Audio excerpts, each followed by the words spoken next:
Conclude చేస్తూ ఒక point, చివరి పాయింట్, మాజీ మంత్రి గంటా శ్రీనివాసరావు ప్రస్తుత టీడీపీ పార్టీకి చెందినటువంటి ఎమ్మెల్యే ఆయన ఒక ట్వీట్ చేశారు. సార్, నేను విజయవాడకి రావాలంటే విశాఖ నుంచి వయా హైదరాబాద్ వెళ్ళి హైదరాబాద్ నుంచి విజయవాడకి రావాల్సి వస్తుంది.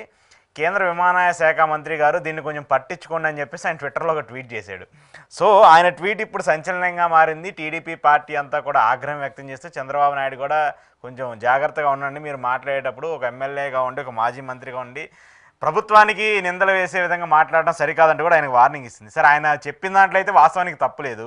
విజయవాడకి సంబంధించి సరే గన్నవరాన్ని ఇంటర్నేషనల్ ఎయిర్పోర్ట్గా మారుస్తామని చెప్పినటువంటి చంద్రబాబు నాయుడు గారి కనీసం లోకల్ డొమెస్టిక్ ప్లేన్లు కూడా లేని పరిస్థితి ఉంది. మళ్ళీ అమరావతిలో 30,000 ఎకరాల్లో మేము ఒక పెద్ద ఎయిర్పోర్ట్ని కడతామని చెప్పేసి చంద్రబాబు నాయుడు గారు చెప్తున్నారు. కనీసం ఒక డొమెస్టిక్ ప్లేన్ కూడా నడపలేని పరిస్థితిలో ఉన్నటువంటి రాష్ట్ర ప్రభుత్వం కావచ్చు, మన రాష్ట్రానికి చెందినటువంటి కేంద్ర విమానయాన శాఖ మంత్రి కావచ్చు, ఆయన చెప్పిన దాంట్లో తప్పే ఉంది. దాన్ని పార్టీ ఎందుకు అంత సీరియస్గా తీసుకుంది?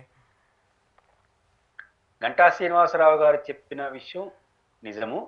ఆయన పైన ఆగ్రహాన్ని వ్యక్తం చేయడం కూడా రాజకీయంగా కరెక్ట్ అంటారు. ఆయన చెప్పిన సత్యం ఏంటి? ఎందుకంటే గంటా శ్రీనివాసరావు గారు నిజమే, విశాఖపట్నం నుంచి విజయవాడకు రావాలంటే ఫస్ట్ ఆ నుంచి హైదరాబాద్ పోయి హైదరాబాద్ నుంచి విజయవాడ వస్తుంది. దాని బదులు విశాఖపట్నం నుంచి కారులో వచ్చేవచ్చు విజయవాడకి ఫాస్ట్ గా. ఈ నెంబర్ 1. వాళ్ళే కాదు, ఆయన ఇంకొక లెక్క చెప్పు, నేను ఇంకొక లెక్క. తిరుపతి నుంచి విశాఖపట్నం పోవాలంటే విజయవాడ దిగేసి మళ్ళీ విశాఖపట్నం పోవాలి. అంటే విజయవాడ దిగాల్సిన అవసరం లేదు, అదే ప్లేట్ విజయవాడకు వస్తే దాంతో 2 గంటలు పడుతుంది. కాబట్టి 40-50 నిమిషాల్లో విశాఖపట్నం పోవడం 2-3 గంటలు పడుతుంది. కాబట్టి ఎందుకు ఉంది? గంటా శ్రీనివాసరావు గారు చెప్పిన పాయింట్ కరెక్ట్. ఇది చాలా ఇన్కన్వీనియన్స్ గా ఉంటుంది, ఇది మంచిది కాదు. రెండో విషయం, మన మంత్రే కదా, ఎవరు పౌరవన శాఖ మంత్రి, అందులో ఉత్తరాంధ్రకు సంబంధించిన మంత్రి కదా, దట్ క్యాబినెట్ మినిస్టర్. కాబట్టి విశాఖపట్నం నుంచి డైరెక్ట్ రోజు కోవిటో 2 పెట్టచ్చు కదా, తిరుపతి నుంచి విశాఖపట్నం డైరెక్ట్ కోవిటో 2 పెట్టచ్చు కదా, ఏవియేషన్ నుంచి. ఇవన్నీ చేయొచ్చు కదా, చేయడం కూడా కరెక్ట్. ఎందుకంటే విమానం ఎందుకు, మనం ఫస్ట్ సైకిల్లో పోయేవాళ్ళం, స్కూటర్లు ఎందుకు పోతున్నాం, కార్లు ఎందుకు పోతున్నాం, రైలు ఎందుకు, విమానం ఎందుకు? మనకు సాంకేతిక పరిజ్ఞానం పెరిగింది, స్పీడ్ గా అందుకోవాలండి గమ్యాన్ని. సాంకేతిక పెరిగినా కూడా మళ్ళీ స్లోడ్ అంటే ఇంకా సాంకేతిక పరిజ్ఞానం ఉపయోగపడినట్టు. విమానం ఎక్కేదే తొందరగా విజయవాడకు పోవాలండి. ఇప్పుడు విజయవాడకి వెళ్తే రైలుకి వెహికల్ తేడా లేదంటే వాళ్ళు వెహికల్ లోనే వస్తారు కదా. అందుకని గంటా శ్రీనివాసరావు గారి ప్రాబ్లం కరెక్ట్, ఆ ప్రాబ్లం తిరుపతి వాళ్ళకి కూడా ఉంది.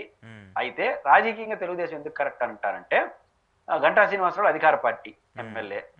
ఇప్పుడు ఆయన వద్దంటే ఎందుకు జరుగుతుందంటే వెంటనే వచ్చే రెండో ప్రశ్న ఏంటో తెలుసా? ఎందుకు రాదు విమానాలంటే ఆక్యుపేషన్ లేదు అంటారు. ఆక్యుపేషన్ మీన్స్ ఎక్కేవాళ్ళు ప్రయాణికులు. ఇప్పుడు తిరుపతి నుంచి విశాఖపట్నం ఎందుకు పోదు, తిరుపతి నుంచి హైదరాబాద్ రోజు 4 పోతుంటాయి. తిరుపతి నుంచి హైదరాబాద్ తిరుపతికి వచ్చే వాళ్ళు కాస్త తిరుపతి నుంచి విశాఖపట్నం పోవాలంటే ఇక్కడ ఆక్యుపేషన్ లేదన్నట్టు.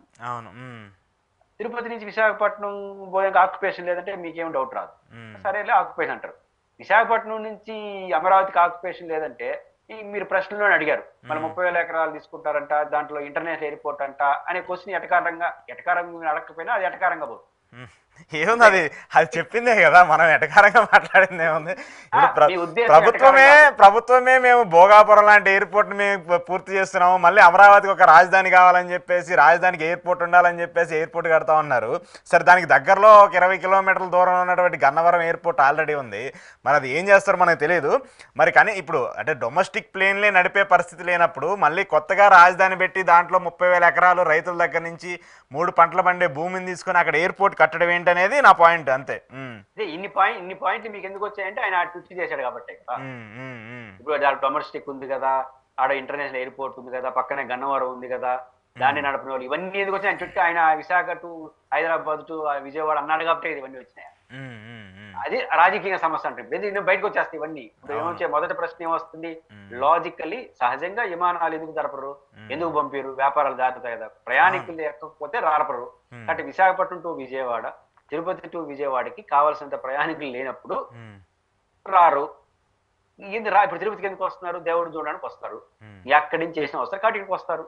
కాబట్టి ఆక్యుపేషన్ లేదా ప్రయాణికుల సంఖ్య కాబట్టి ఉండరు, ఆడవరకు ఆగదు.